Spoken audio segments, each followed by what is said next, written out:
नेपाल भारत के सबसे करीबी और दोस्ताना संबंधों वाला देश। लेकिन हाल ही के सालों में दोनों देशों के रिश्तों ने कई उतार चढ़ाव देखे, लेकिन एक ऐसा मुद्दा जिस पर नेपाल सबसे ज्यादा बिफरा, यह कहा जाए कि मुखर होकर भारत के खिलाफ बोला, वो था काला पानी, लिपुलेख और लिम्पियाधुरा।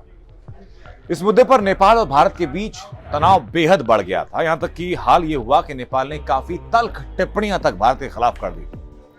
अब एक बार फिर से नेपाल की तरफ से इसी मुद्दे पर बयानबाजी शुरू हो चुकी है। बयानबाजी क्या बताते हैं आपको। नेपाल के पूर्व प्रधानमंत्री केपी शर्मा ओली ने कहा कि अगर वो सरकार में फिर आते हैं तो भारत से बातचीत करके काला पानी, लिम्पियाधुरा और लिपुलेख को वो वापस लेंगे। जिन इलाकों का हम जिक्र कर रहे हैं वो सभी भारत और नेपाल की सीमा पर विवादित इलाके हैं और दोनों देश इन्हें अपना अपना बताते हैं। केपी ओली के बयान ने फिर इस मुद्दे को हवा दे दी है।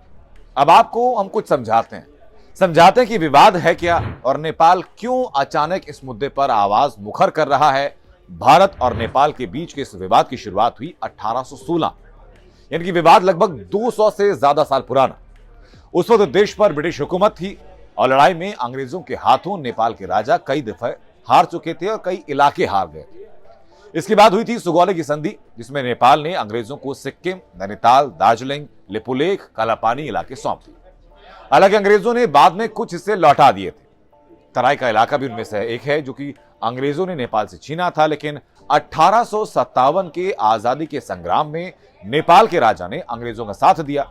अंग्रेजों ने इसी का इनाम उनको दिया और तराई का पूरा इलाका नेपाल को वापस लौटा दिया। तराई के इलाके में भारतीय मूल के लोग रहते थे, लेकिन अंग्रेजों ने जनसंख्या के विपरीत पूरा इलाका नेपाल को दिया। फिर आता है साल 1816।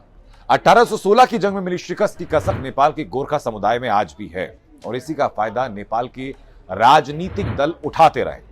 आपको एक बात और याद दिला दें कि इस विवाद में एक परेशानी और भी, और वो ये कि नेपाल ये कह रहा है कि सुगौली की संधि के जो डॉक्यूमेंट्स हैं वो गायब हो गए।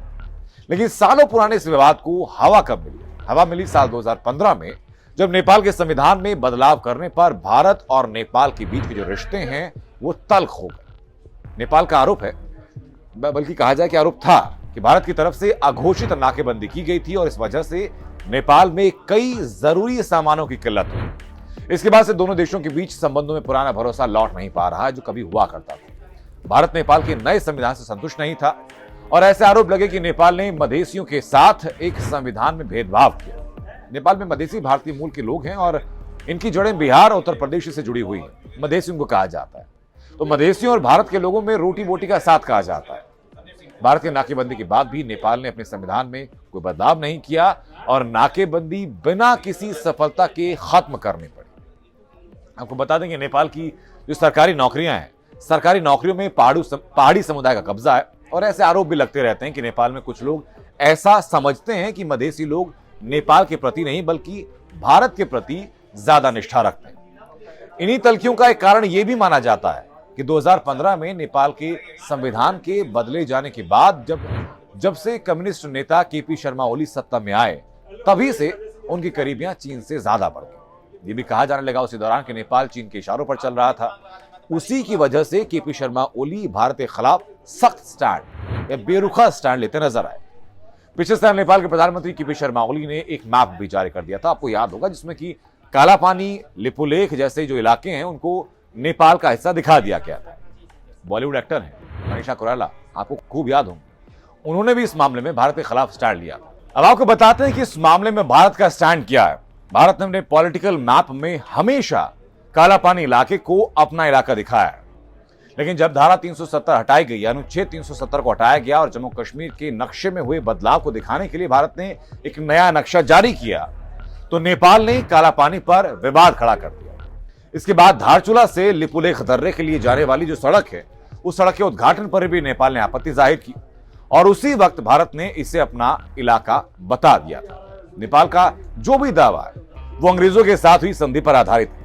नेपाल पुराने ऑर्डर और रेवेन्यू को भी आधार मानता है और भारत इसे मानता भी है। भारत के लिए जो काला पानी है वो स्ट्रेटेजिकली बेहद महत्वपूर्ण है, क्योंकि यहां से 1962 की जंग के बाद से आईटीबीपी के जवान तैनात हैं। 20,000 फीट की ऊंचाई पर यह जगह है जो कि भारत को ऑब्जर्वेशन के लिहाज से बेहद मजबूत बनाती है। हालांकि भारत इसे लेकर के कभी भी सख्त लहजा अपनाता नहीं है, लेकिन हाल ही के दिनों में चीन के प्रभाव में आकर के जो नेपाल की तरफ से बयानबाजी की हुई है, उस बयानबाजी के बाद अभी देखना होगा कि भारत का रुख इसको लेकर के कैसा रहता है, भारत का स्टैंड कैसा रहता है लिपुलेख, कालापानी और लिम्पियाधुरा को लेकर के, और साथ ही साथ नेपाल के मौजूदा स्टैंड को लेकर। आप लगातार ऐसी ही जानकारियों के लिए टाइम्स ऑफ भारत के डिजिटल प्लेटफॉर्म के साथ जुड़े रहिएगा। देश और दुनिया की खास तौर पर क्या खबरें हैं, उन खबरों का संपर्क आपके साथ कैसा है, उन खबरों का इंपैक्ट आप पर क्या पड़ सकता है, और उन खबरों की वजह क्या है जिसकी वजह से चर्चा में, इन तमाम जानकारियों को आप तक लगातार पहुंचाते रहेंगे।